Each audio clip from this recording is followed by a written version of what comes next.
إلا الله لا إله إلا الله.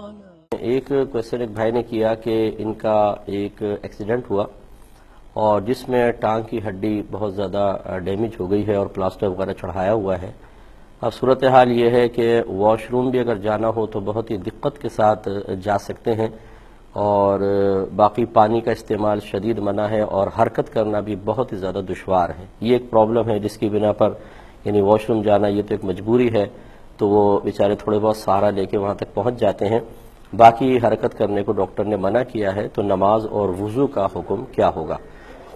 دیکھیں، اگر ایسی صورتحال ہوتی ہے کہ جس میں انسان کی حرکت سے بھی تکلیف بڑھتی ہے، مرض بڑھتا ہے، اور یقینی سی بات ہے کہ وضو میں حرکت کرنی ہوگی، اور اس حالت میں اگر وضو کرواتے ہیں اگر آپ کو بستر پہ بٹھا کے، تو کپڑوں کا گیلے ہوئے بغیر وضو بہت ہی مشکل ہے اور بہت ہی زیادہ پریشانی کا سامنا کرنا پڑے گا. تو آپ کے لیے تیمم کا عذر موجود ہے، یعنی ایک سہولت ہے کہ آپ تیمم کر سکتے ہیں.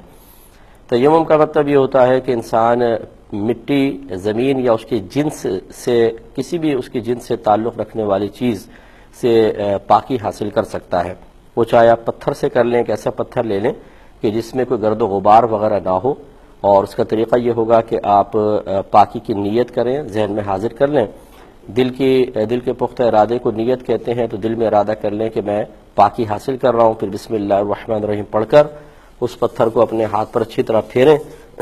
پھر ان دونوں ہاتھوں سے اپنے چہرے کا مسح کریں، سر کے بالوں سے لے کر یہ چین کے نیچے تک، کان کی ایک لو سے دوسری لو تک، پورے چہرے کے ایک ایک ذرے پر آپ کا ہاتھ پھر جانا چاہیے.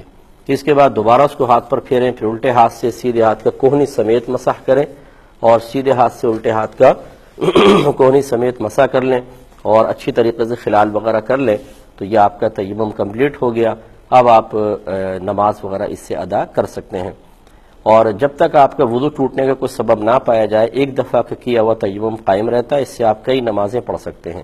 اور اگر خدا نخواستہ احتلام وغیرہ ہو جاتا ہے، ناپاک ہو جاتے ہیں، اور غسل کرنے میں آپ کو دقت ہے، تو اسی طریقے سے تیمم سے آپ مطلب جب نماز کا ٹائم آئے تیمم کر لیں. تو یہ وضو اور غسل دونوں کے لیے ایک ہی تیمم کافی ہوگا، آپ پھر بھی نماز ادا کر سکتے ہیں.